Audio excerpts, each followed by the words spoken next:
नमस्कार, मी अरमान पठाण. आपण बघत आहात शार्प न्यूज.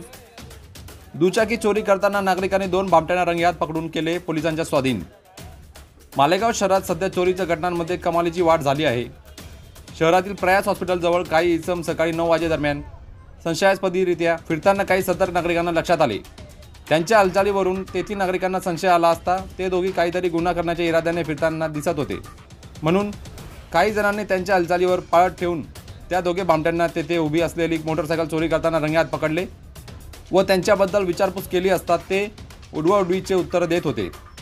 सदर परिसरातील नागरिकांनी पोलिसांना बोलावून या दोघं भामट्यांना पोलिसांच्या स्वाधीन केले. त्यांची नावे पुढीलप्रमाणे: 1. मोईन खान अमीन खान, वय 22, राहणार गुलशन इब्राहिम. 2. उमेद अहमद निहाल अहमद, वय 29, राहणार गांधीनगर. असे या भामट्यांचे नावे आहेत. त्यांच्याविरुद्ध कॅम्प पोलीस ठाण्यात 109 प्रमाणे गुन्हा दाखल करण्यात आला आहे.